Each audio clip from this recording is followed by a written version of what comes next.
How much do you remember about your school days, the good old days, about the things you did, the places you went? Nostalgias. That's up next with Godfrey Chin of Guyana on Carib Nation.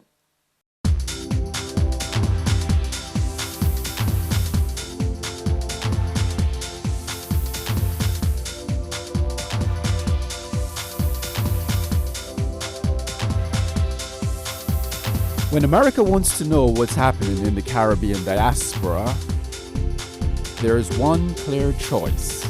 Hello, welcome to Carib Nation. Both people inside and outside are very excited about today's program. Looking at you, I can tell that you have traveled the journey.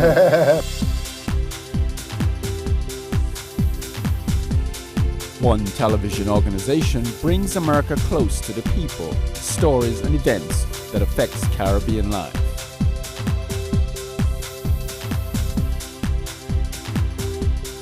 Get close, get answers, get Carib Nation.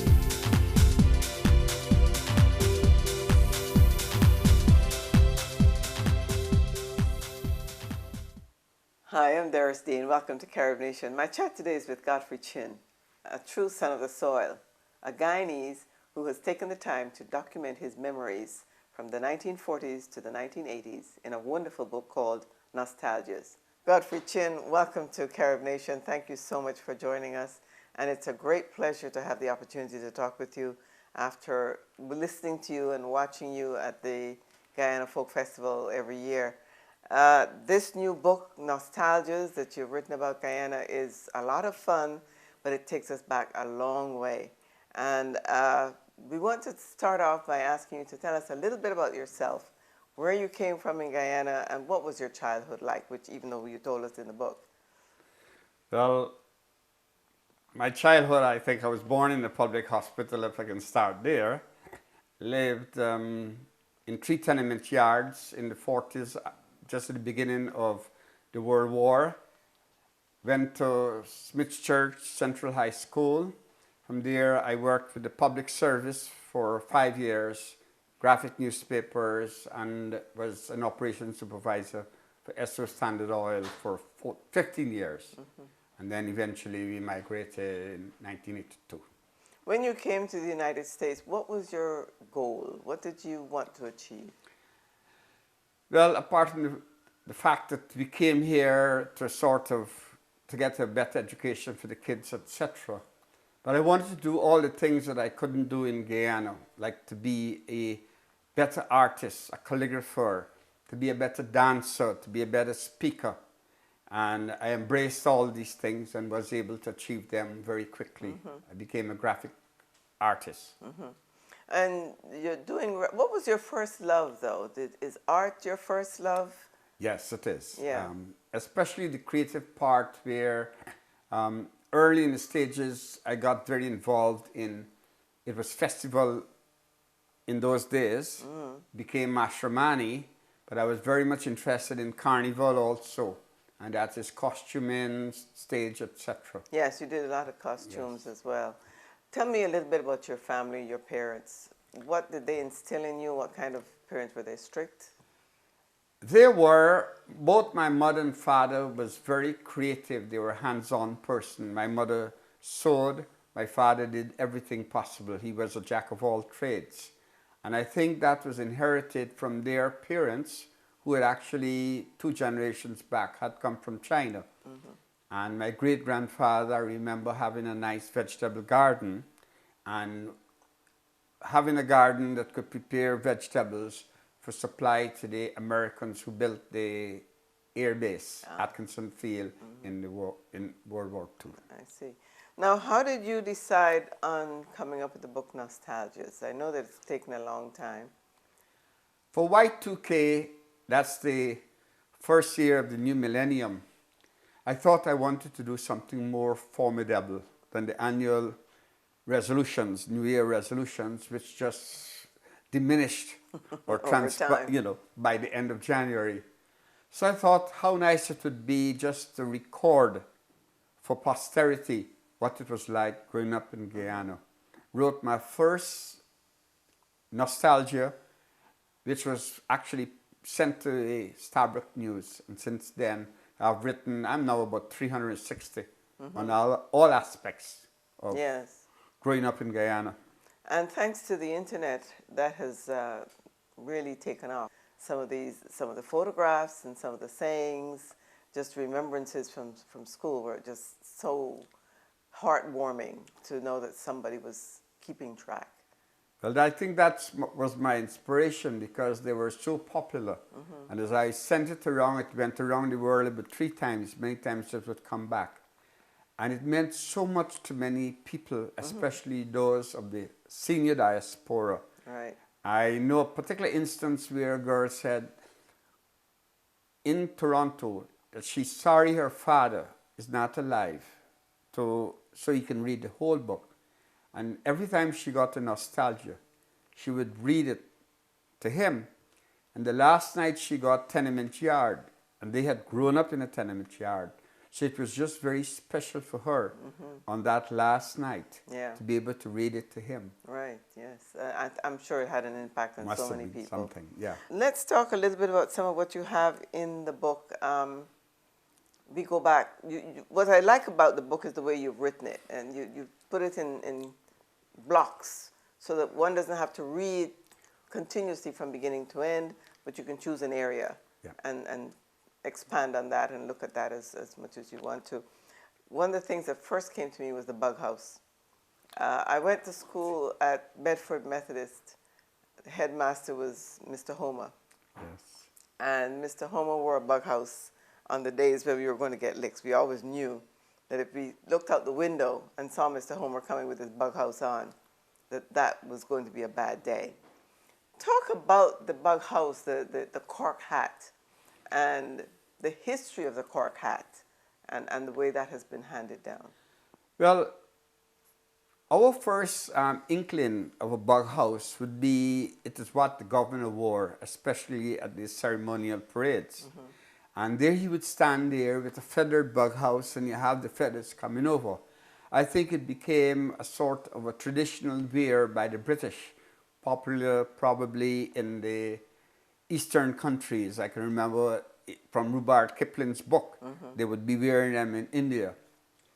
I don't know at what stage Queen's College started wearing it, but it became a tradition. And I even have a challenge against the Queen's College guys in the book where I felt, and I teased them, that they look like albinos and they should not have been wearing because they didn't have the suntan and that kind of stuff. Right, right. But the bug house became very popular. If I talk about the bug house, I would say even Frank Buck and the great African hunters wore bug houses. It was one of the only schools that used them was Queen's College. Right. And as we would say, it saved them from being tapped. And you know what tapped is, where the guys would just hit you in the back of the head. Yeah, that's right. You also did a lot of photography of some of the old buildings, the beautiful architecture in Georgetown. Talk a little bit about preserving those pictures and how long, of course, as a photographer working at the Graphic, you had access to a lot of that. But you must have had a love for the architecture and for keeping the history alive, to have kept all of that, to have maintained that. One of the things about Georgetown is that because the city was built out of wood, there have been devastating fires that have wiped out a lot of the areas. Apart from that, over the period of time, the houses are not being maintained for one reason or other.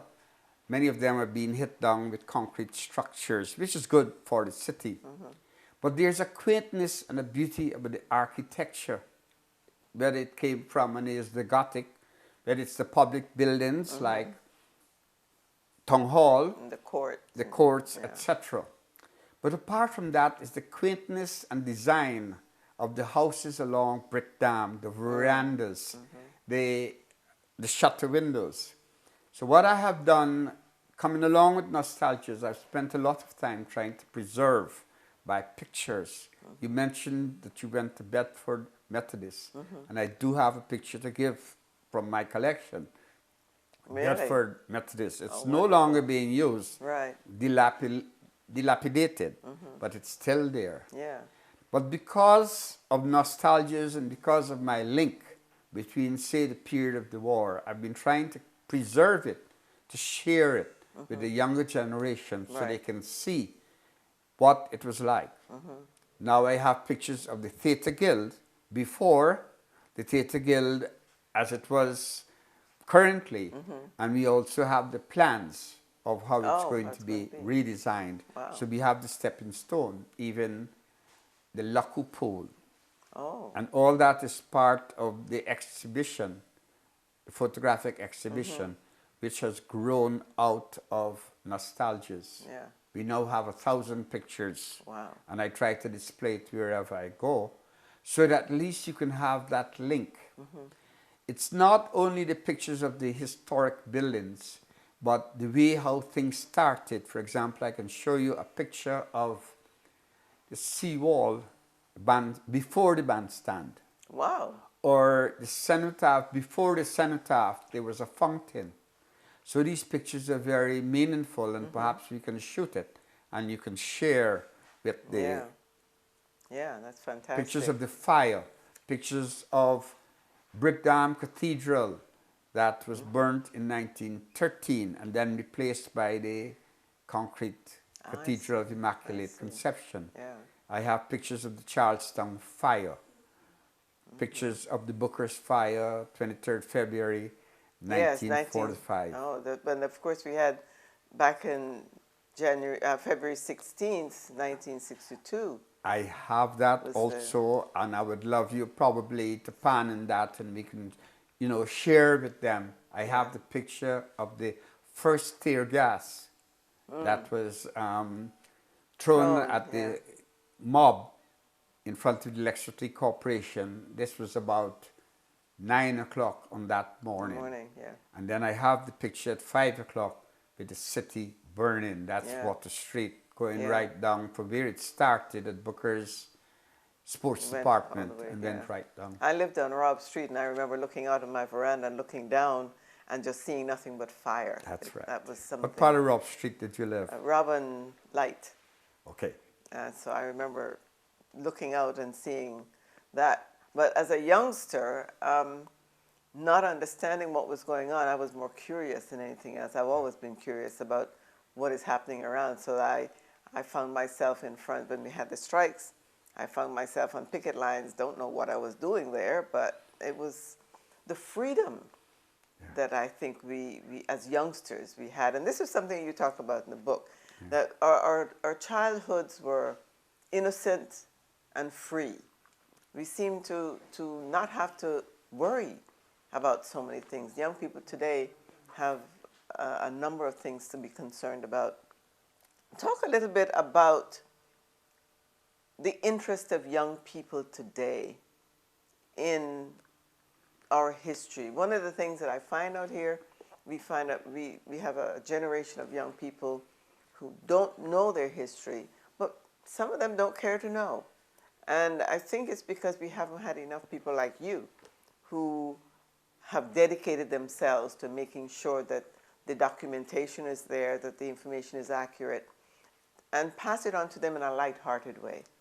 When I was back in Guyana early this year, I was in an advertising department. This is a guy who had just won 3rd prize in the design of the GT&T cover for last year. And I asked him a question and says, "Can you tell me about the Metropole?" And the guy told me he didn't know what was a Metropole, which is our top cinema that was burnt 3 years before. And then it started, and I started to research and ask questions about it. I think that in our time, there was that much eagerness. We were just about becoming more politically aware. We're talking about the 40s and the 50s. And even though many of us were poor and we did not have the internet, we did not have the facilities, books, etc., we were so keen on learning, just moving up the ladder. And I know all my friends, we all were in the SAYS, Ken Corsby, Tony Phillips, all of us. Whether we were at college, St. Stanislaus, Central High School, we just wanted to grasp and learn. Unfortunately now, because of the situation in the country, the money, etc., the education standards have fallen.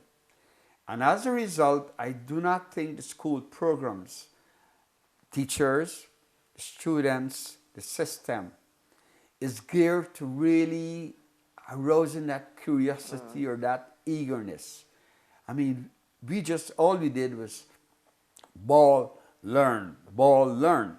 But in spite of that, we had very full lives. As you said before, we were contented. We didn't have cars to take us to scouts to school. We rode our bicycles. We walked all over the city.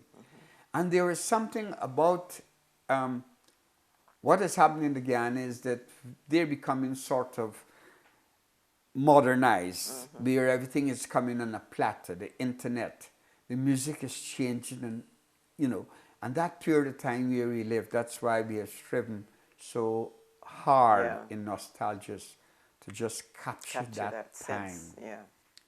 Talk a little bit about the people that helped you. I know Ken Carsby was one of those people who has been of great help to you. We know Ken very well for his humor, his drama, and also for preserving that sense of what Guyana used to be. Talk a little bit about the input of those people. Well, what has happened is after nostalgia was being shared, there were people who were also interested in having preserve or us preserved. So they kind of joined into closer diaspora. We're talking about Tony Phillips from Australia, Otavira Sami from Toronto, Hilary de Cambro, people who have a sincere interest in recording what it was like. So as I would write one, I would send it out, and they would just add their comments. And we became a diaspora within a diaspora. What is remarkable, however, is that I am here today in Washington, hosted by someone who has, out of nostalgia, joined our group. And she has just sort of says, okay, let's bring nostalgia to Washington. I just came back from Vancouver, and we had also 3 Guyanese who I have never met, just to be able to go up there and introduce nostalgias. And it's fantastic traveling around, just sharing, whether it's by television, whether it's by the live exhibit. I'm really enjoying this. I just came from New York. Last week it was Fort Lauderdale, just traveling. And we sit down and we discourse and we chat and we share reminiscences. All the reminiscences come right back again. It's fabulous. I'm sure you must be really enjoying that. It's a totally new dimension apart from the book itself. Say even meeting you and to know that you went to Bedford. Yes. What is your favorite part of the book?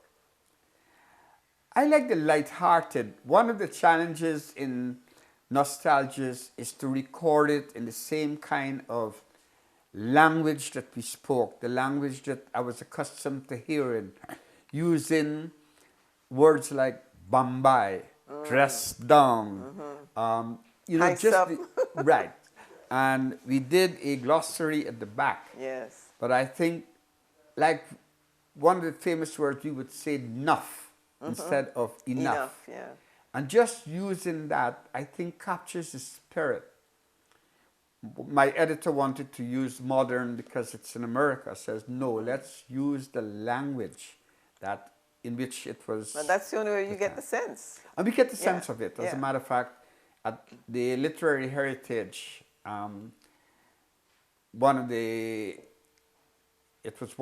speakers said that we should more or less try to preserve, not necessarily some of the creolisms, what you might call, and I think recently they're now accepting some of our creolisms as part of the national language. Right, yeah. As our children travel and seek to become assimilated into the culture that they adopt, it becomes almost lost. It becomes so diluted that we lose the essence of the fun. Because in many cases, it's how we say it that becomes funny. That's right. It's not necessarily, not always what you say, but it's how you say it that it's more funny. I've seen people rolling on the floor laughing simply because of the way someone said something. Ken Corsby would be one of those people who would have you laughing by a simple statement, just the way it is said.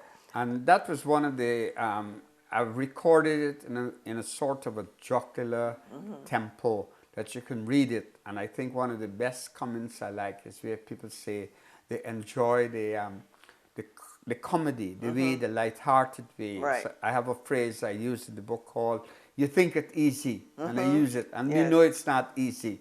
So I've just had a comment from a woman in Toronto, and she says that one of the things she likes in the book is just how we end the chapters. And that was something that we heard all the time. You know, you walk with people in the street, you think it's easy, no? Yeah. Yeah, and that's...